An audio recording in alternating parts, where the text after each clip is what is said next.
Hello, it's Mr. Carroll again with another video in the Public Health and Pandemic series. Today is about understanding the data. So you might be asking, where is Mr. Carroll getting his numbers from? Right? I throw out a lot of numbers, and it's kind of like, where do we know this, and how do we know this information? Well, you got to look back in the history, all right? You actually have to go back to the U.S. Constitution. In Article 1, Section 2, the founding fathers, George Washington, Thomas Jefferson, Alexander Hamilton, Ben Franklin, all those big names. In Article 1, Section 2, which deals with the legislative branch, they wrote down that an enumeration shall be made within 3 years after the first meeting of the Congress, and within every subsequent term of 10 years, as they shall direct by law. And an enumeration just means accounting. Every 10 years, we have to count all the people in the United States. And actually, 2020 is another census year. And the word census comes from the Latin word censor, which is the person who checks to make sure that you have enough money to still be considered a Roman senator.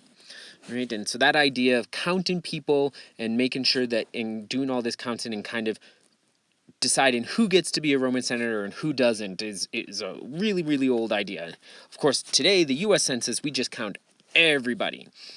All women, children, men, grandmas, grandpas, aunts, uncles, every person in your family has to get counted. And knowing that, and that gives us pretty accurate numbers about where people are living and what's going on, right?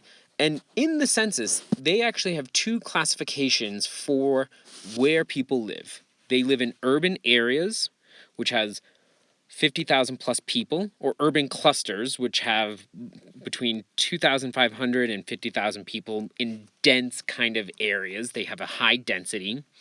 Or it's rural areas, which is everything less than 2,500 people in the region, or density. So it's a really low density area. La Plata County is a rural area. We have a population density of about 2,000, so we're not quite yet up at that urban cluster region in terms of density. So we're still a rural area. And this idea of urban and rural will kind of help dictate how things occur, all right? And that's what the census is there for, is to make sure that everyone gets what they need equally distributed.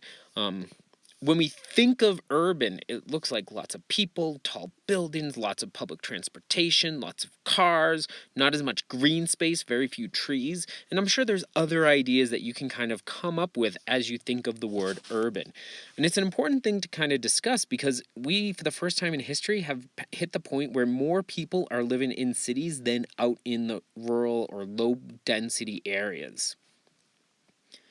And what does the rural look like? It's few people, they're spread out, there's lots of trees, there's big lawns or fields. You need to drive everywhere because there's little public transportation. There's a lot of shorter buildings.